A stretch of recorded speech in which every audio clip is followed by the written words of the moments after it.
Salutations, people! Welcome to Page 3 Killers, Murders That Went Unnoticed, a podcast where we dive into the murder cases that went unnoticed by our nation's newspapers. Take 3. Yes. Hi, Shay. Hi, John. Hi, people. Hi, guys. Welcome back. Welcome to episode 15 of Page 3 Killers, Murders That Went Unnoticed. Yes. Oh my gosh. 15 episodes, and we're finally doing a video. We are. This is so exciting. We actually look like we know what we're doing. How long did we spend just trying to get this set up to work? I think an hour and a half to 2 hours. Well, it is 9:25. When do we get done eating dinner? Like 7:30? Yeah, 7:30. So 2 hours? Well, you were busy playing Magic the Gathering for like a half hour, so... Well, I'm just saying, like, we spent about 2 hours just trying to figure out how to record this.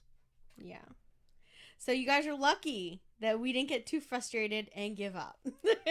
You see, that's what we get for trying to do two things at once. We tried to integrate a second microphone and do video. Yeah, both at the same time. So maybe if we tried to take it a little slower, we might have done a little bit better. But full speed ahead. Well, tonight we have a really good episode. And if you guys liked Dr. No, you guys are going to love this episode. We're talking about the Redhead Murders. We have a repeating character, don't we? Yes, we do. We do have one of our previous suspects coming back from Dr. No, that case, which was very similar. Except these aren't prostitutes. At least my records didn't say that they were prostitutes. But so what we're going to be talking about is a series of unsolved homicides along the highway that ran between Tennessee, Arkansas, Mississippi, Pennsylvania, Kentucky, and West Virginia. And he is known as the Bible Belt Strangler. So this part of the country is known as Pennsyltucky. Yes, Pennsyltucky. Yep. So it's Appalachia, really. That's just what it is. Yeah.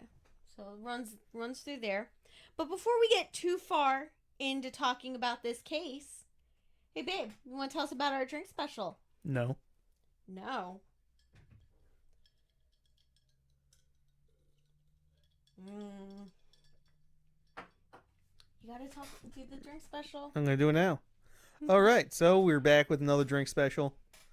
We have the redheaded killer, so we're gonna go with the redheaded stepchild as the drink. Or this is not an official drink in any capacity, but this is what I saw it called online.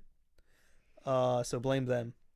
But anyway, you're gonna take a beer, preferably a light beer, very light in color, or else it doesn't really work.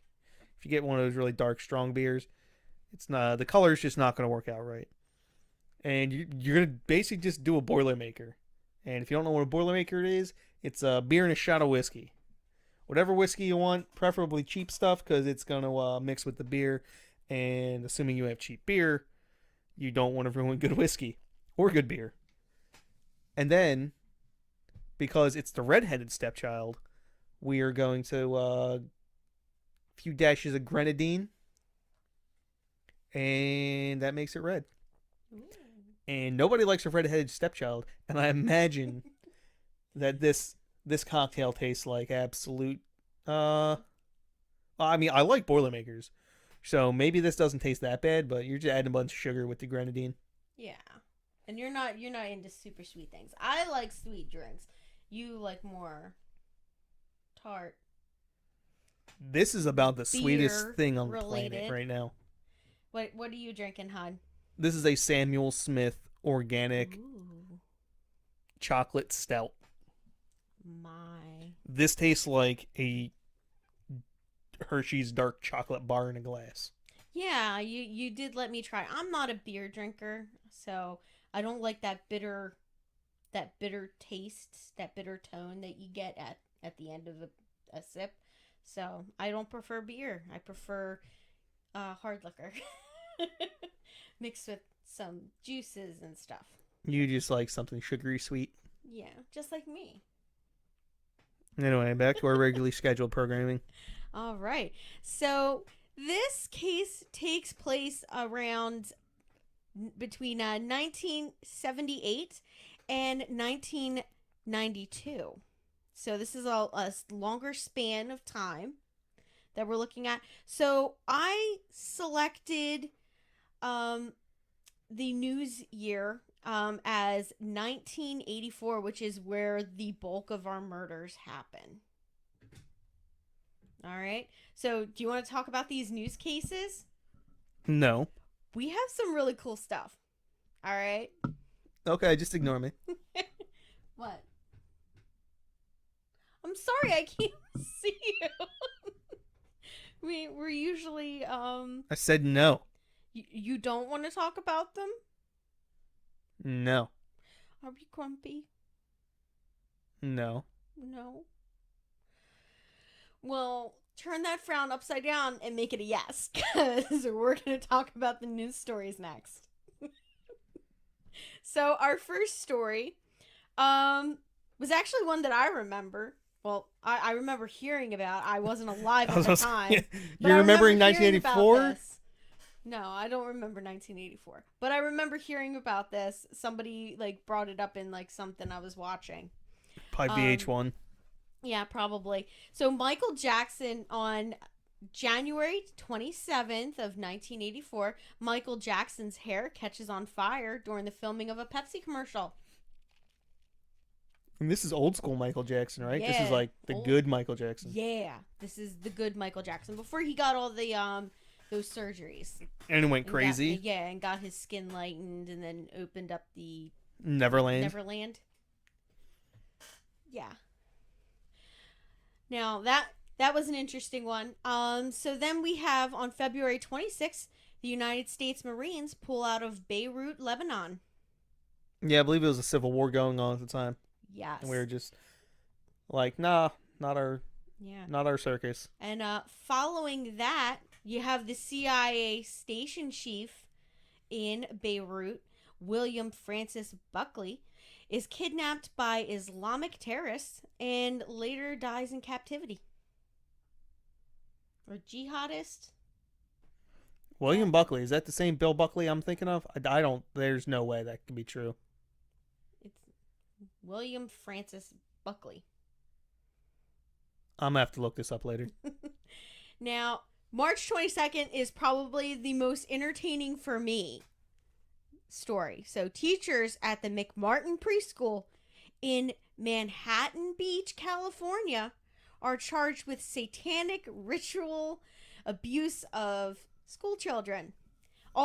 Please note, all the charges were dropped, and all of the accusations were completely unfounded, because this was part of the satanic panic of the 80s, where you had all those Bible banging crazy people out.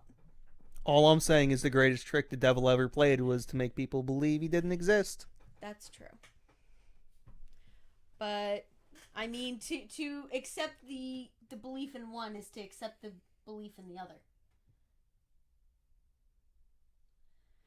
So what? To believe, if you believe that the devil is real, you have to believe God is real. That has absolutely nothing to do with what I just said. It sounded like it did. What were you saying? So just listen. The greatest trick the devil ever played was to convince people he wasn't real. Well, moving on. Okay, yeah. Now, Margaret, the next one is Margaret Heckler of the U.S. Public Health Service announces the identity of HTLV-3 as the virus that causes AIDS. So they finally figured that out. Yay. Yay. Yeah, it was probably one of the biggest breakthroughs in medical science. I mean, I'm sure it was a big deal. Yeah, I believe it was. I mean, how does it feel to be the person who invented AIDS? I mean, it probably feels terrible to be the person that invented it, but the person that discovered what it is, it's probably a great honor. Yeah, the CIA already knew what it was. They invented it. Jeez.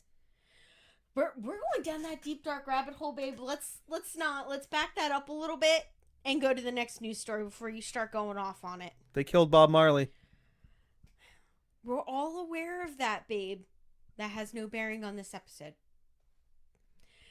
Now, the next one we have is, any baseball fans out there might know this one. The longest Major League Baseball game in history started at 7:30 p.m. between the Milwaukee Brewers and the Chicago White Sox. This game played over the course of 2 days and lasted 25 innings with a total of 8 hours and 6 minutes in length. Whew. Who was still pitching at the end of that game? I mean, I know pitchers were pitching a lot more back then. Yeah. Well, what I think is they probably had a one pitcher start, and after the first couple of it, but even if both pitchers, at least 4 pitchers, at least 4 pitchers. That means 3 of them have to pitch complete games almost. It was 2 days, 4 hours each day.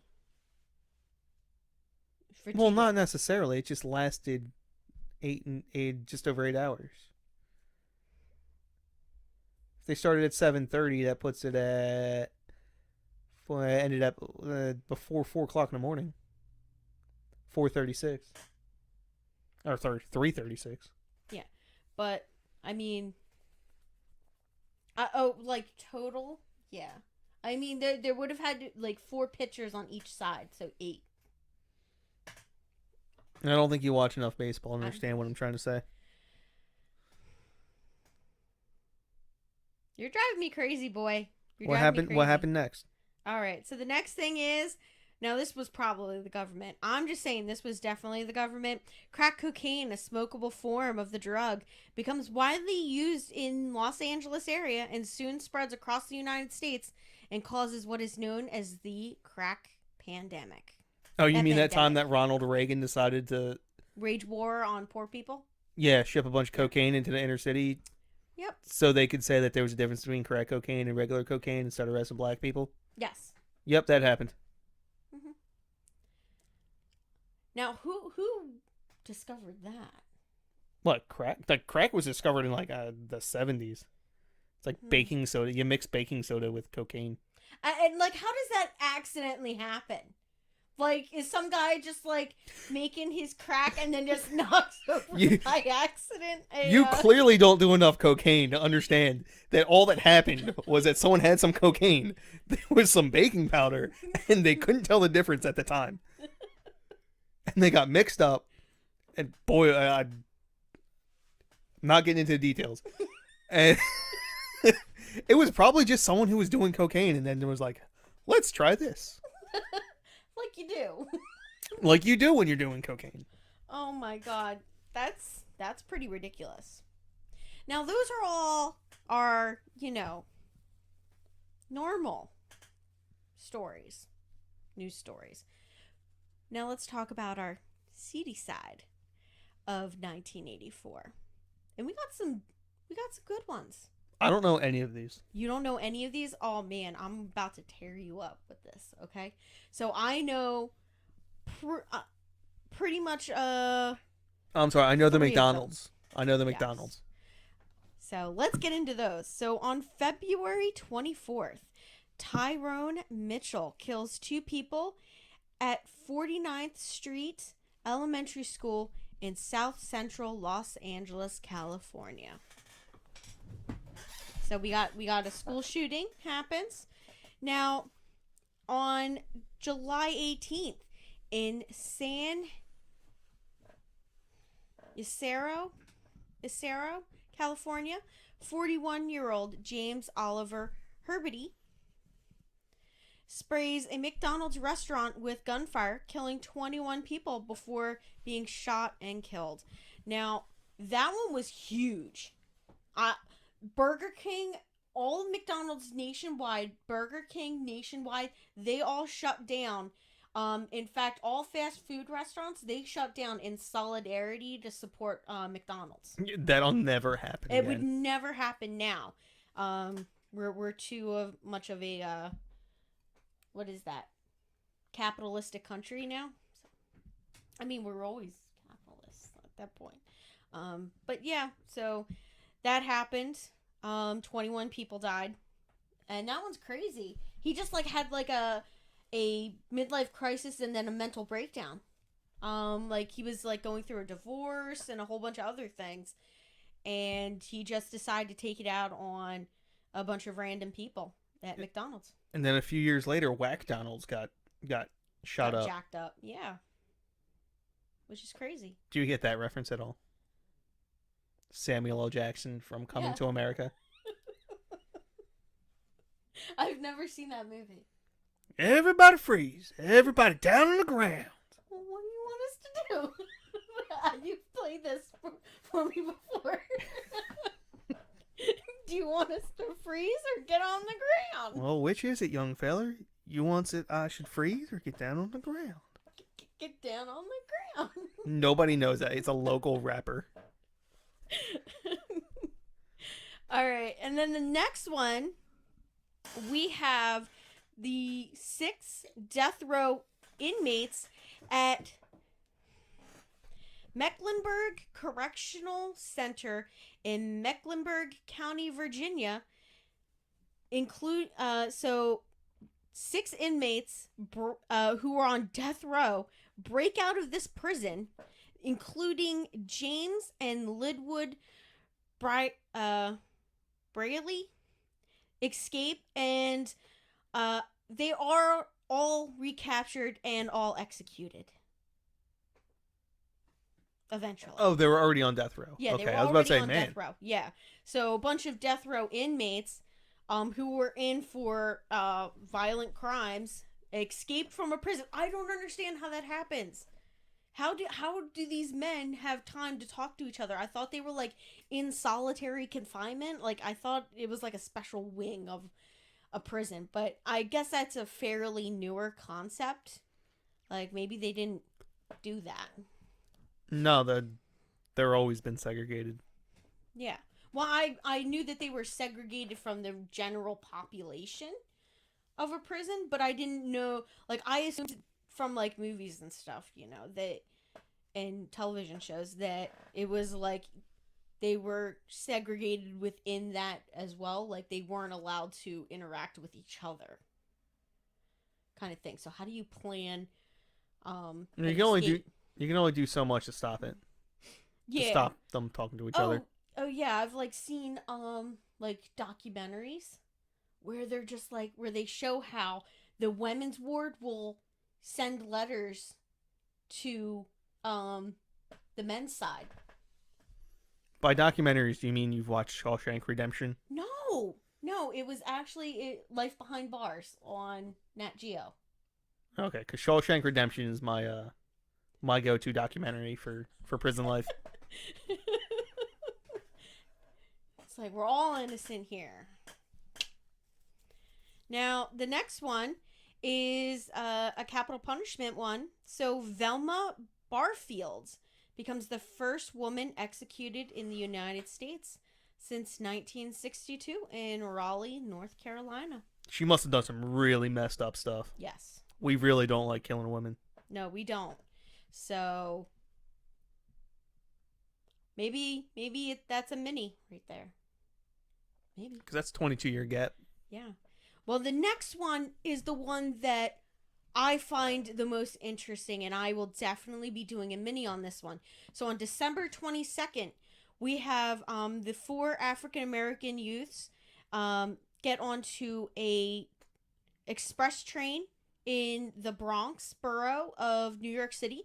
And those 4 people are Barry Allen, Troy Canty, James Remessier, and Daryl Cabby.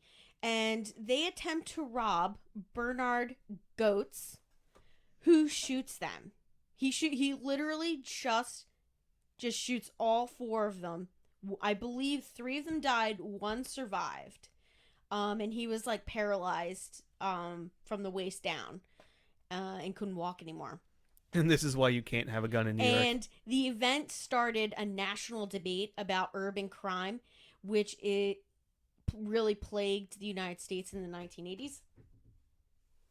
Just really bad. And what I found so interesting about that one is that Bernard Goetz gets away with it. What do you mean gets away with it? He defended himself. Found not guilty. Because it was excessive. He fired and then reloaded his gun after he shot all 4 of them. As he should have. In a car with other people in there. That he was putting other people's lives in danger as well. But did he shoot any of them? I do not know. I don't think so. I get it. Okay, he was defending himself. All right. But I'm just saying that it was a really interesting case to look at. This chair sucks. Sorry, guys. Yeah, so I got the good chair. Are our news stories. That's all of them. So what'd you think of them? They're stories. They were All right. news. Let's move into our main story tonight, our case, the Redhead Murders. Now, hold on. We seem to have a theme. Were any of these victims redheaded? Yes. Oh, so this is unlike the clown mask killer who never wore a clown mask? Yeah, they all either had reddish or strawberry blonde hair. I was expecting you to be like, nah, they're all brunettes. No, they're all redheads. I know, babe. I know. Well, I mean, we had the guy that was they called him the clown mask killer, but he didn't actually wear a clown mask, which is kind of insulting, really. They can't get his MO right.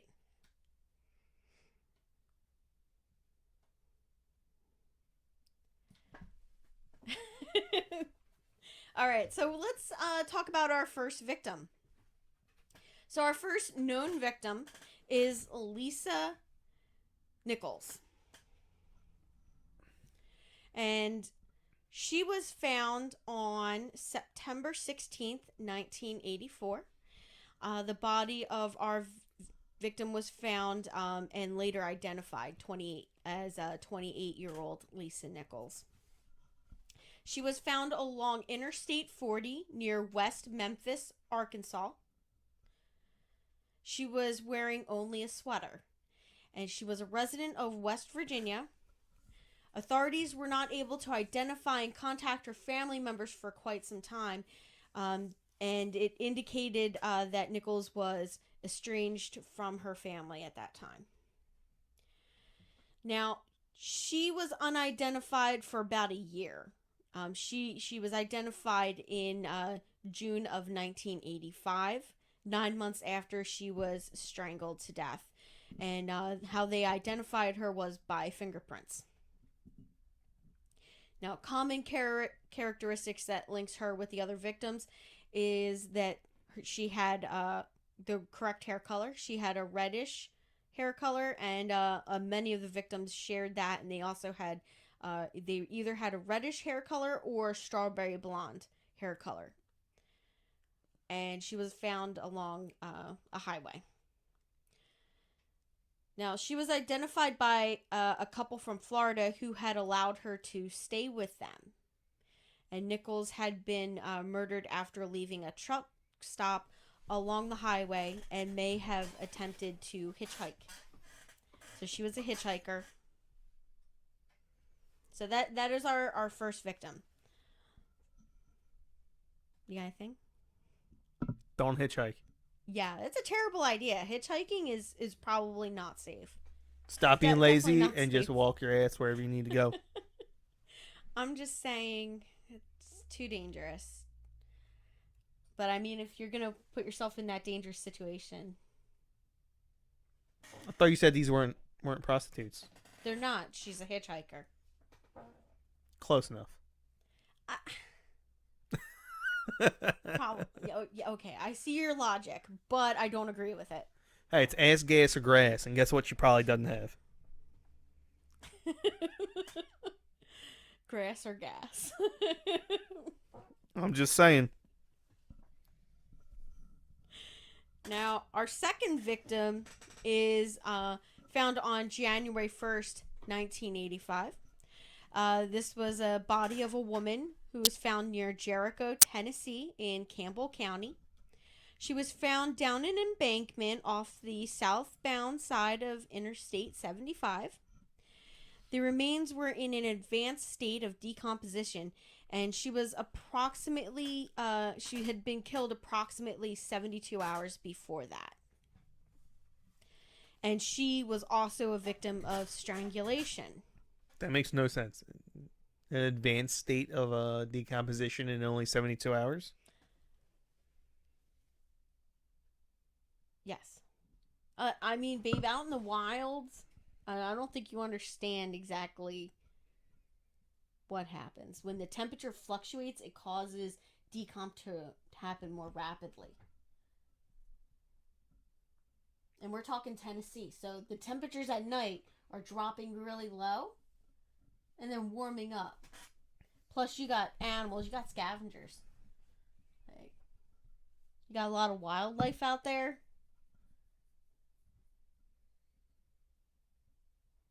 Okay. Yeah. Plus bug activity. Mm-mm. Not good. And if it was like rain or something like that, could. So you gotta take nature into account.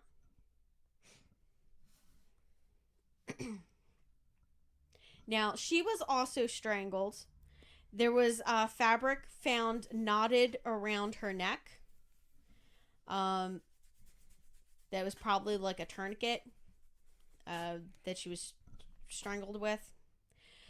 She was Caucasian and had shoulder-length curly red hair. Her age was estimated to be between 17 and 25, but could have been as old as 30. The victim was found clothed in a tan pullover, a shirt, and jeans. Additionally, she had been wrapped in a blanket, which was later found to have seminal fluid on it. She had green eyes, and the young woman had freckles over her body and various scars. And that included a burn mark on one of her arms. She was 10 to 12 weeks pregnant when she died. And she had a partial upper denture between holding in two false teeth. There's got to be a joke there. Really? I mean, she was from Appalachia, and she had dentures by 40 or by no later than 30 years old. Yeah. Well, I mean, yeah. You get into a bar fight and you get knocked out. Or you could always have what happened to Annie Lane. Her grandson just slammed his head back into her, like, head back and hit her in the mouth and then knocked out two of her front teeth. I would choose. I'm choosing to believe it's more. What is it?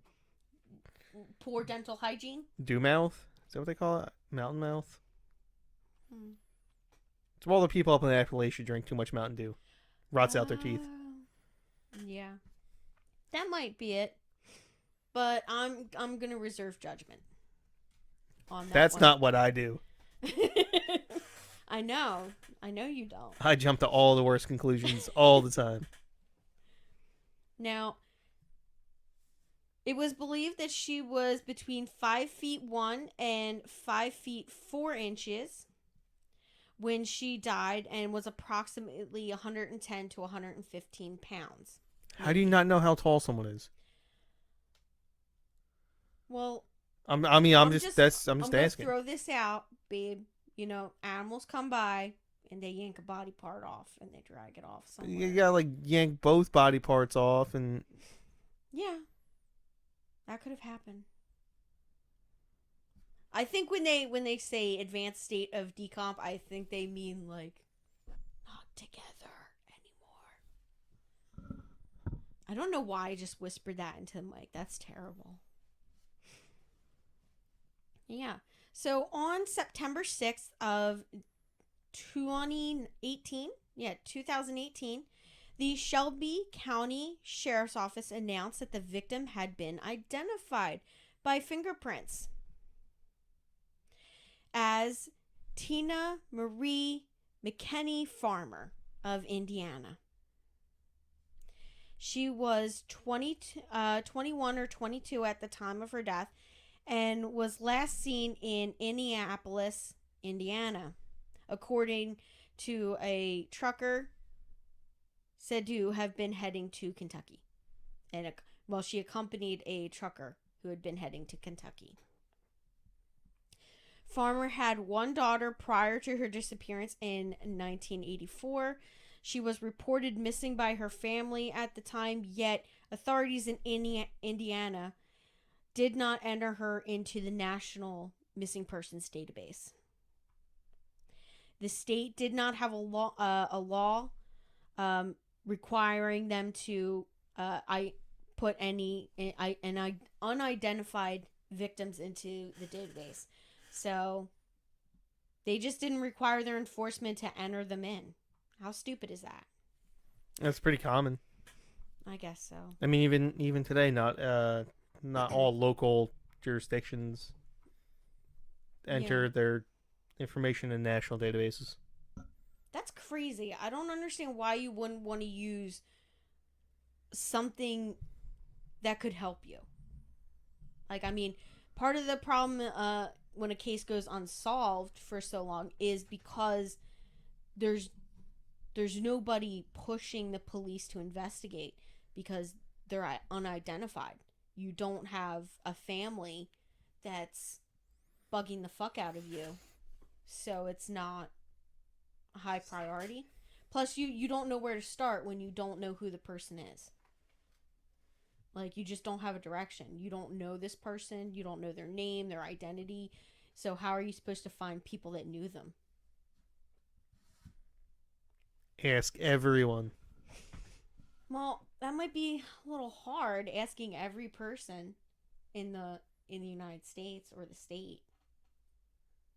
What are you going to do? Just send out like a mass Facebook message? Like, hey, do you know this person? That would actually be a really good idea. Well, I'm sure it works well for people with Facebook.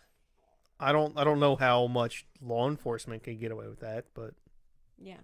Probably not. In 1984 it was probably not a possibility. No. Just throwing it out there. But nowadays, like it would be possible nowadays.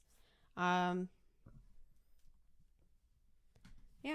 So that was our second victim. Now we're going to talk about our third victim, and our third victim is unidentified. And this is a Campbell County, Tennessee victim. On April 3rd, 1985, the skeletonized partial remains of a young girl were discovered 200 yards off Big Wheel Gap Road, 4 miles south of Jericho, Tennessee, in Campbell County, near a strip mine. I've never heard a more Tennessee street name than Big Wheel Gap Road. Big Wheel Gap Road. Is that real? There's no way that's real. That's real. I'm buying a house on Big Wheel Gap Road. So you can say I live on Big Wheel Gap Road? Well, I wouldn't say it like that. You would just say, I live on Big Wheel Gap Road. Which that is kind of a crazy name. But hey, to each their own. Now, she was believed to have been dead between 1 and 4 years. Her age was estimated between 9 and 15 years old. She was found by a passerby.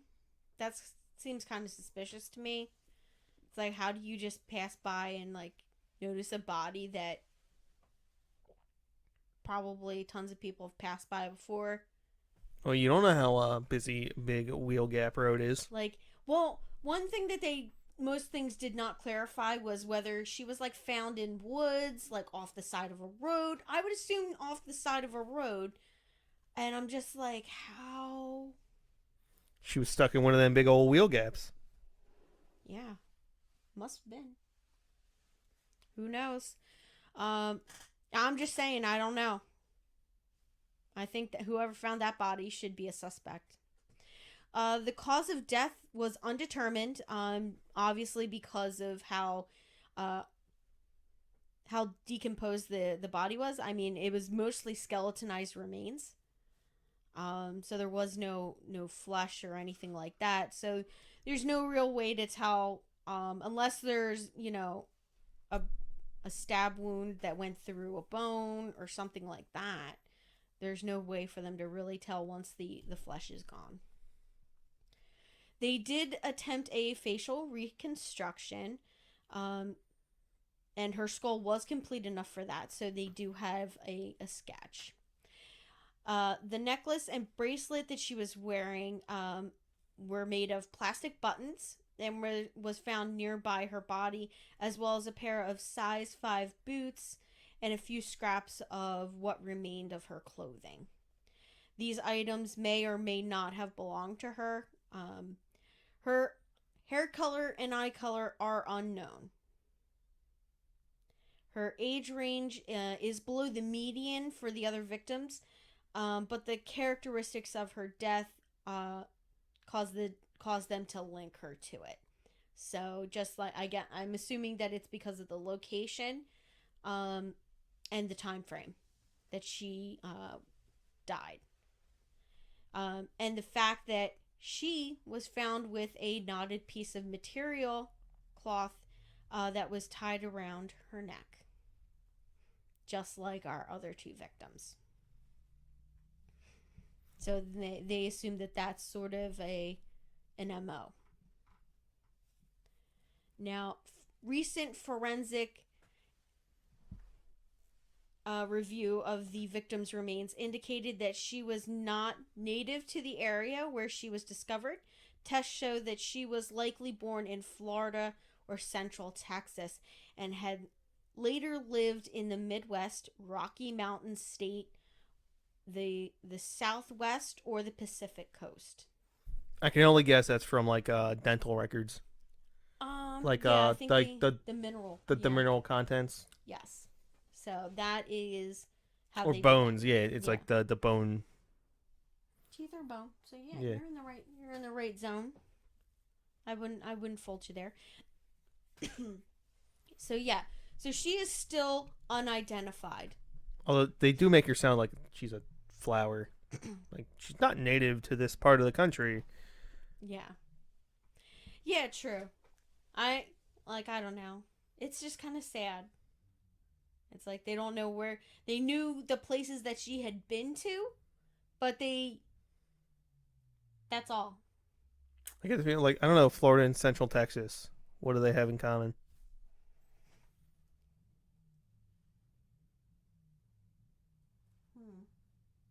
I don't know. That's where they said she's likely from. I don't know. Maybe they're crazy. Water?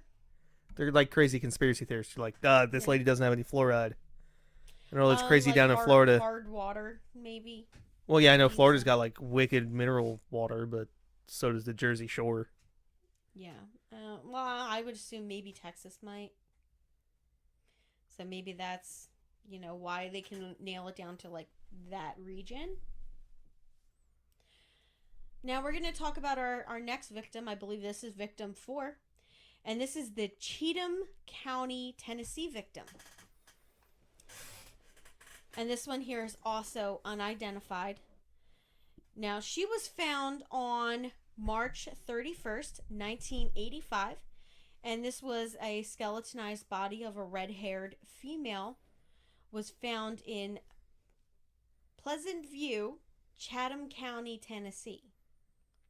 She was believed to have died between 3 and 5 months prior to being found, but due to unknown cause. So, once again, she was too decomposed for them to tell if it was she was probably strangled if they, didn't find any markings on her bones to indicate any violence, I guess. So, however, her case is possibly linked to the Redhead murders because her remains were found at the site of Interstate 24 between mile marker 29 and 30. Unlike some of the other victims, she was wearing clothing. She was wearing a shirt, sweater, pants, and her underwear. She was white between 5 foot and 5'2". So they had a good range right there of her height. Her weight could not be determined. Now, they did an exam of her teeth, and that showed that she had some evidence of crowding and overlapping in her mouth. So she didn't have the best teeth. This woman was also believed to be between the ages of 31 and 40 at the time of her death. Yeah. So we have another unidentified, which is really sad. I don't know why I just don't call this the bad teeth murders. You're terrible. Oh, they all seem to have messed up teeth. Not all of them, just 2. But they all had red hair. Well, you don't know that. The one may not have. Well, yeah. But all the other ones do. So we're going to go with that. The next one. Now, this first name, I hope I'm pronouncing it right. Isby Pilgrim. Now, on April 1st, 1985, the body of a woman was found in a large white Admiral refrigerator in Gray, Knox County, Florida, or Kentucky, sorry. The refrigerator was gray. I'm sorry, guys. The refrigerator was gray. And she was found in Knox County, Kentucky, along Route 25. No, the city she was found in was Gray, which is located in Knox County, Kentucky. Oh, okay. I was right the first time. Yay for me. Now, Hold on. Just a weird fact. Do you know who the mayor of Knox County, Kentucky is right now? Who? Glenn Jacobs. Do you know who Glenn Jacobs is? No. Kane from WWE. Oh yeah, isn't he the libertarian? Yes, he's oh my goodness. Current as of 2021 mayor of Knox County. That's insane. Just a random fact. Just throwing it out there. I just think it's weird that Kane from the WWE is the mayor. That would be a cool mayor. Fucking chokeslam you if you fuck with him. Yeah, put you through a table, hit you with a metal chair. Yeah, so they like imagine one of those like meetings. He's pulls out like a steel cage. It's just like and this the right way. We're gonna figure out what we're doing with this budget right here, right now. we're gonna work it out right here. You're terrible, hon. Now, like the other victims, she had died by strangulation. Now, she had been dead for a few days and was nude, except for 2 distinctive necklace pendants, one with a heart and one that was a gold color eagle. And then she also had on 2 pairs of socks, one white and the other one was white with green and yellow stripes. So that's all she had, though. Now, there were reports that the victim may have been soliciting a ride to North Carolina over CB radio. 500 people attended the Jane Doe victim funeral, which was televised, in hopes that they would, find some leads as to her identity or anything like that. That's pretty impressive. 500 people. Yeah, I don't know this lady. The town, like this quiet, sleepy town. Yeah, because this case was a local sensation in Gray, as and I just said quiet and sleepy. Yeah, the town was a quiet and sleepy place, where little out of the ordinary usually happened. So they were just like, yeah, nothing like this has ever happened around here before. This is crazy. Let's go to this funeral. It might be fun. So it was just like their Saturday night. Yeah. So this was like their But like the old skating rink shut down. I guess we got a funeral to go to, guys. Yeah. It's like oh my gosh, there's a college out west, and the only thing near it is a Walmart, and that's where all the college kids go on Friday and Saturday night, is to this Walmart parking lot. They just go get a couple of cases of beer and hang out. Yeah, and they just hang out and they get in trouble. I want to go to that college. Now, while they were investigating, so they took a closer look at the refrigerator. The refrigerator she was found inside had a decal of the words Superwoman on the front of it. She had some distinguishing features of her body, which included a number of moles on her right side of her neck, one near her ankle, and one below each breast. A yellow stained upper incisor, and a scar and marks on her abdomen that indicated she had a child. So I guess she had some stretch marks, and then she probably had like a scar, like maybe a C-section scar. Now her eyes were light brown, and her hair was, guess what color? Turquoise. No, red. Her hair was Damn. red, babe. Jeez, we're talking about the Redhead Murders here. Like, he's got a type. He likes them with red hair. It's like, what kind of woman, what color hair do you prefer, babe? Don't worry about it. A lot of color hair over. I prefer whatever color hair you have. Right now it's pink.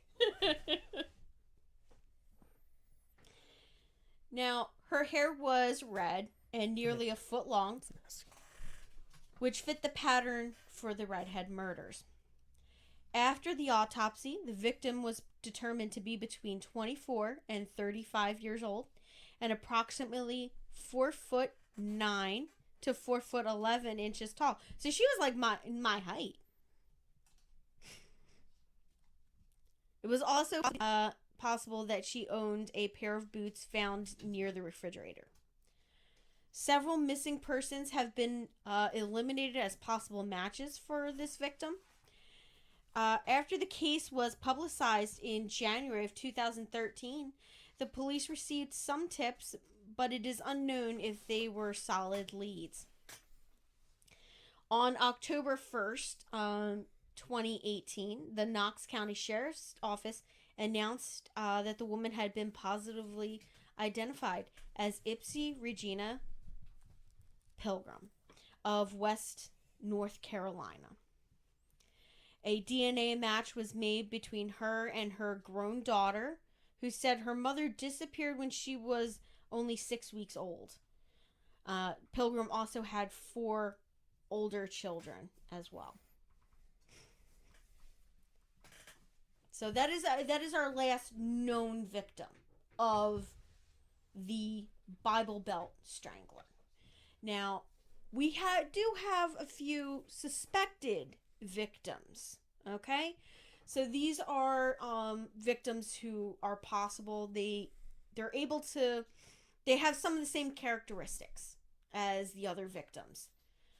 So that's why they link these together. So we have our first suspected victim, which is a Wetzel County, West Virginia victim. And this was from February 13th of 1983. The naked body of a white female was found along Route 250 near Littleton in Wetzel County, West Virginia. A pair of senior citizens reported the body, which was originally had thought to be a displayed mannequin.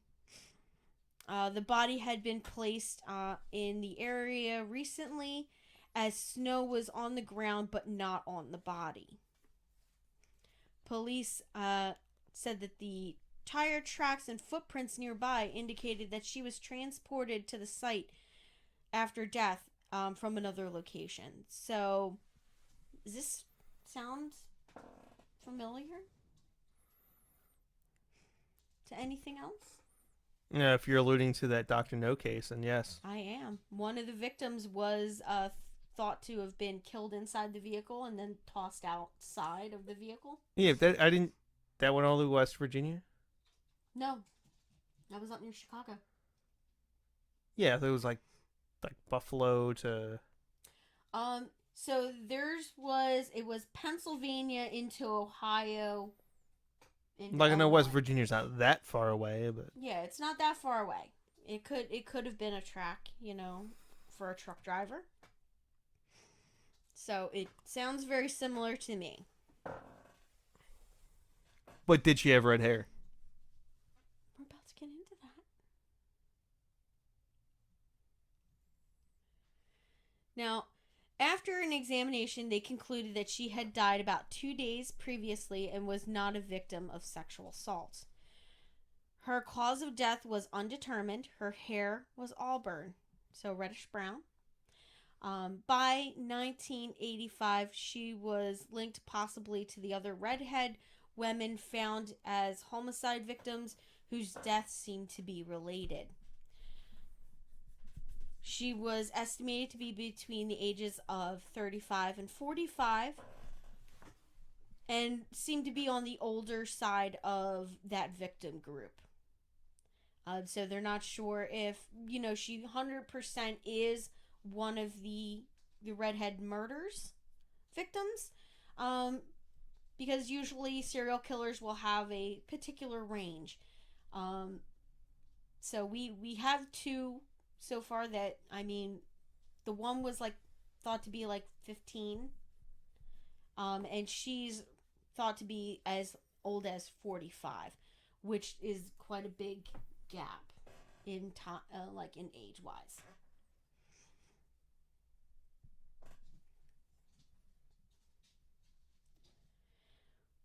With her height was estimated at 5 feet 6 inches, and she weighed 135 pounds.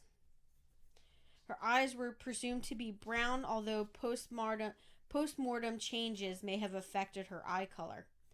She had 2 scars, one typical of a cesarean C-section, and the other one on her index finger.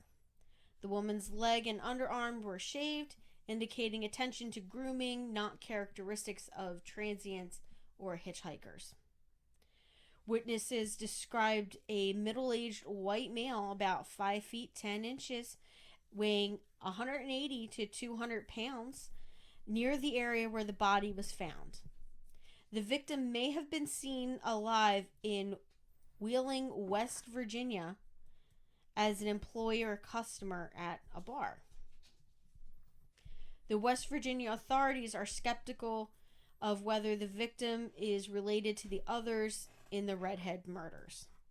So they don't necessarily believe that she's one of the victims. Now, the next one we have is Elizabeth Lamont.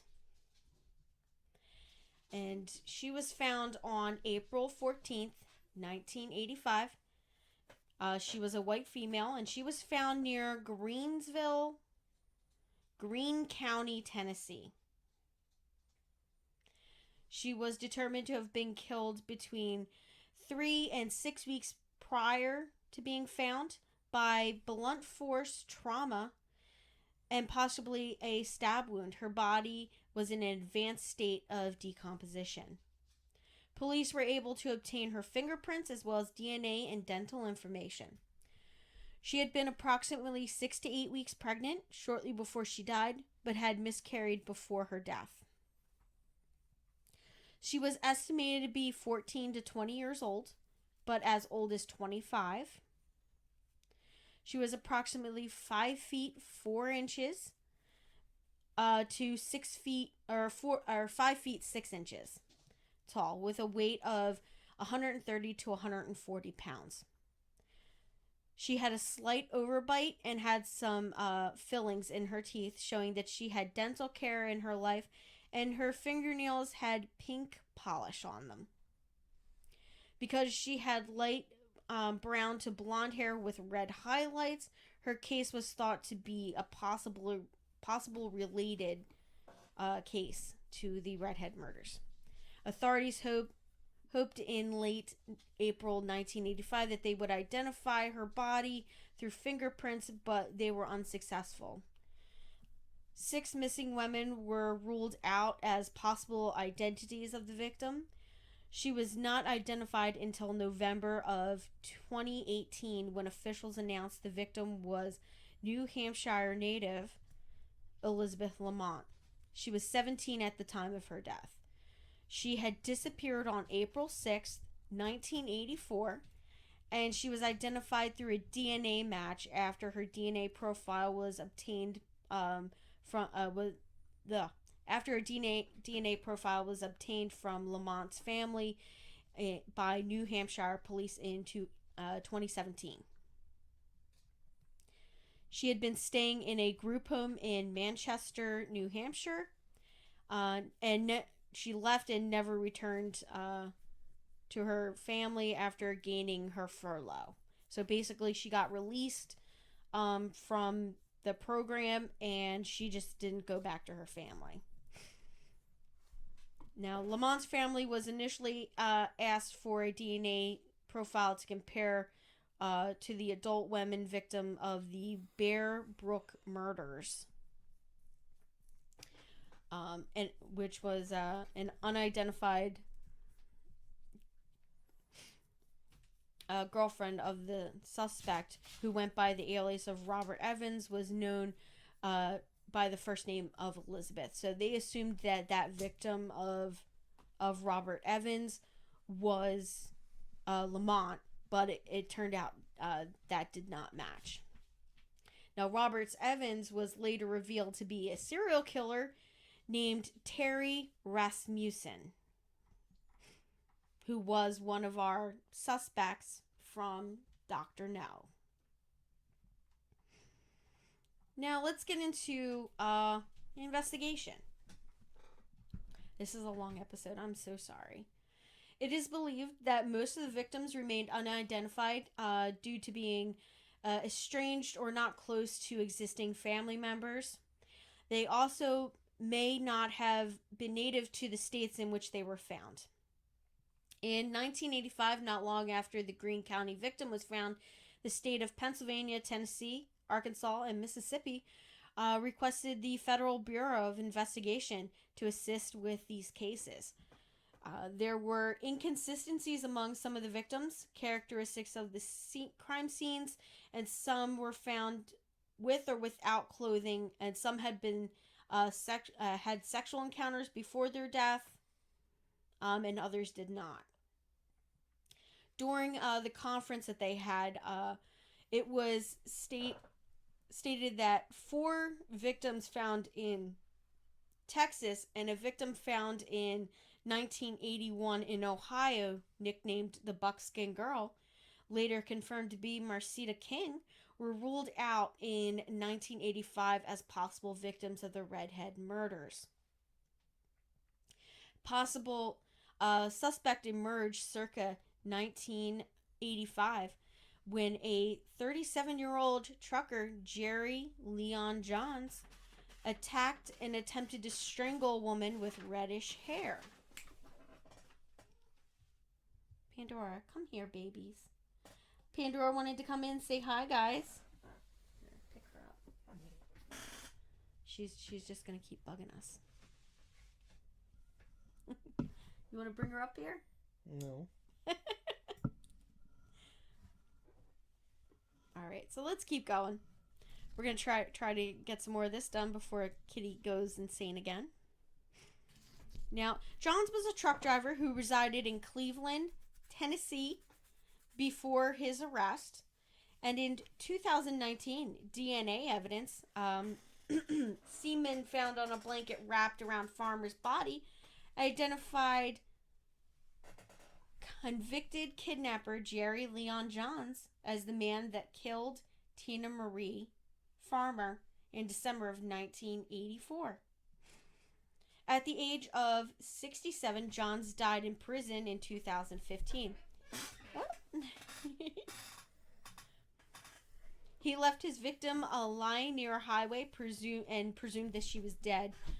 She was later dismissed in the Redhead Murders case but was convicted of the woman's kidnapping in 1987. So basically, he was not found guilty for the Redhead Murders, but he was found guilty of kidnapping in 1987. Now, despite his exclusion from the case, it was announced that the DNA from John was matched to Tina Farmer via CODIS in 2016. He was previously convicted in 1987 of an aggravated kidnapping and assault and other crimes in the attack of a local woman named Linda Shaki, that he had picked up in Knox County, Tennessee, 2 months after Farmer's death and disappearance. Now, Shaki survived the attack after she was bound, strangled, and dumped along I-40. Her testimony assisted the DA, I guess, in putting Johns behind bars. Now, like Farmer, Shaki had been choked with a piece of clothing ripped from her t-shirt, bound. John. Oh man, we had to kick her out. So. Squeaky chairs. Yeah. Stop making so much noise.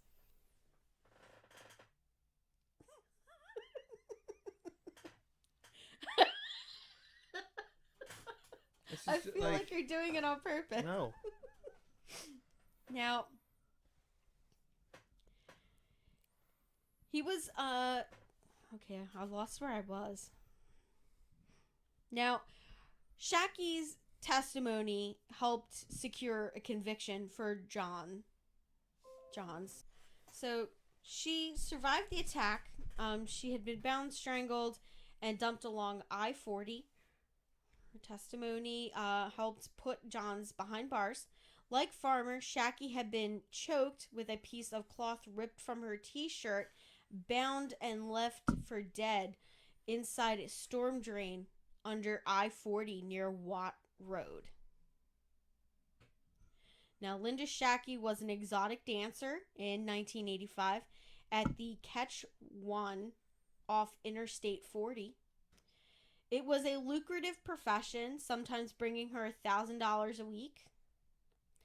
Johns, then aged 36, ran his own small trucking operation called Rebel Trucking Company.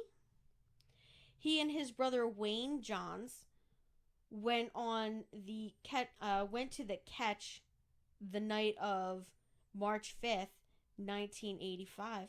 Johns had his own membership card to the catch. So he was like a frequent flyer? Yeah, he was a frequent flyer. Yeah, so he had a membership card. Which I've never been to a strip club. Do they even do that? I've never heard of membership cards, but I could imagine a strip club having that feature. Okay. Well, Linda Shaki agreed to go back to his motel room with him. In the exchange for sex, he would pay her $200. Now, according to records, Johns tore two $100 bills in half, gave her the two halves, and said she would get the other two halves later at the motel after they finished. She helped arrange the service of another woman to take care of his brother Wayne, according to the state's records. Now, everyone drove in their own cars to the Holiday Inn on Dale Ave, a business that is now no longer in existence. Linda had the two halves of the $100 bill in her Datsun 280Z, one of the coolest cars ever. I have no idea. I guess that's a really nice car. Or not? I wouldn't say nice. They're pretty cool cars, though. Pretty cool. Okay. They're like sports cars, so. Now John got an adjoining room for him and his brother, according to records. He had a gun and told the dancer that he was an undercover Texas Ranger, which was a lie. He was a truck driver, not a Texas Ranger. He drove a pickup with Texas plates. After they had sex, she took a bath and prepared to leave, but he had other ideas. When they walked out to her Datsun, he forced her to move over so that he could drive, and he never gave her the other half to the $100 bill, the 200s. Now, Johns drove back to the catch. While parked in the club's parking lot, he ripped Linda's t-shirt into strips, which he used to tie her hands and feet. He put a gag around her mouth and threatened to kill her if she tried to leave or scream. He then headed west on I-40, finding some woods, where he pulled the car over. He forced her to go with him into the wooded area, and he taunted her with his gun. Rather than shoot her, though, he wrapped strips of her t-shirt tightly around her neck and strangled her until she lost consciousness. She survived, however, and would later tell authorities that she came to in a culvert and she crawled out and made her way to the interstate, where she was able to flag down a trucker. Trish told troopers who responded to the scene what had happened. And she said Johns had driven off in her Datsun and gave the room number for the Holiday Inn on Dale Ave that he was staying at. She was taken to a hospital and treated and released. The Knox County authorities headed to the Holiday Inn, and a trooper spotted John's pickup in the parking lot. A deputy joined him, and the men saw the Datsun approach the lot when they suddenly... oh my gosh. Trooper spotted John's pickup in the parking lot. A deputy joined him, and the man saw the Datsun approaching the lot, but then it suddenly sped off. So now they're in a high-speed chase down I-40 with the Datsun. After getting off at the business loop exit, the Datsun crossed the median and slid along another exit lane before coming to a rest. Inside the sports car, police found Johns loading his gun. During questioning, authorities found that Johns had the Holiday Inn motel room key, $752 in cash, and the Catch One membership card. They also saw him wad up and throw out the window several torn in half $100 bills. So, trying to get rid of the evidence, huh, buddy? Like Farmer, the other potential victims of the Redhead Murders, Shaki also had red hair. Now, on December 18th, 2019, a grand jury in Campbell County, Tennessee, ruled that Johns would have been indicted for murder in Farmer's death if he were still alive. Unfortunately, he was not. It has been specified. It hasn't been specified whether he is considered a suspect in the other victims of the Redhead Murders. And in 2018, students enrolled in a psychology class at Elizabethtown High School studied the case with an aid of their instructor. The case, they coined the nickname the Bible Belt Strangler. The class developed the information from an FBI profile. They described the subject as a white male born between 1936 and 1962, aged between 32 and 49 in 1985, who was likely a commercial truck driver that frequented Interstate 40. They estimated his height and weight to be between 5'9" to 6'2", and 180 to 270 pounds. His work was likely based in or near the city of Knoxville, Tennessee. He could also be a posthumous suspect in other so-called redhead murders.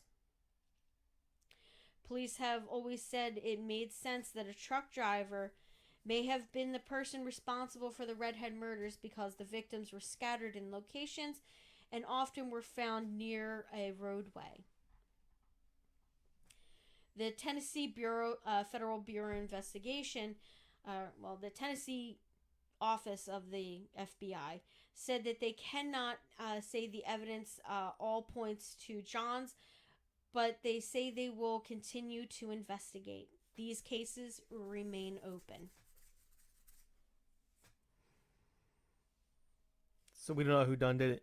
Yeah, we know who done did it. No, we don't know. Yeah, we don't. It's a strong suspect, is Johns, but they'll never know at this point because he's not alive to collaborate. Right? Collaborate? Cooperate? Yes. Oh my gosh, this chair sucks. We'll have to switch chairs next week. Yeah. So this one here is a pretty disappointing case. You know, we have a bunch of victims. All their murders are unsolved. I think we own, out of all of them, I think we had 2 that were solved, and they were linked to Mr. Johns. Yeah. So as of right now, there are no because it is still an ongoing investigation, they have not released any other possible suspects in this case.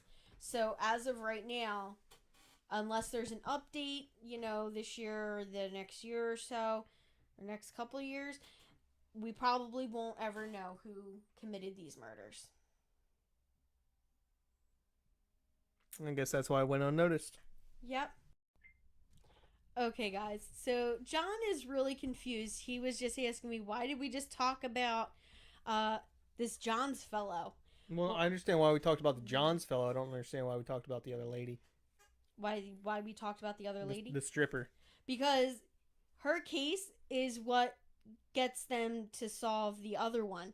So when he's arrested for her assaults, his DNA is taken and put in the system.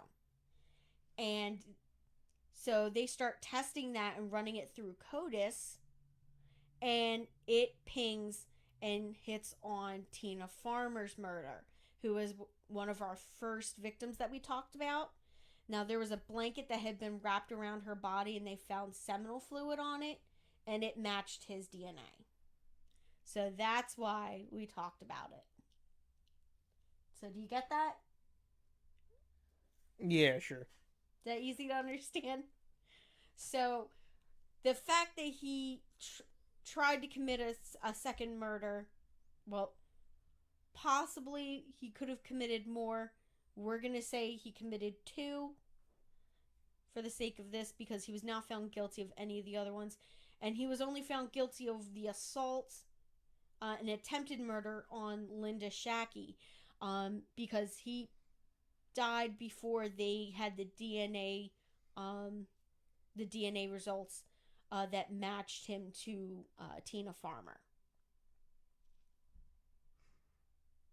one of our redhead murder victims.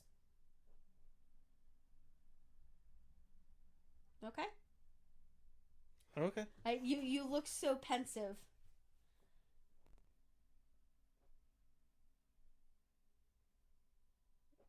Okay. So we're gonna leave it there on that somber note, and we're just gonna close this out with a With your usual. yes, with my usual. Remember, guys, stay sexy and don't get murdered.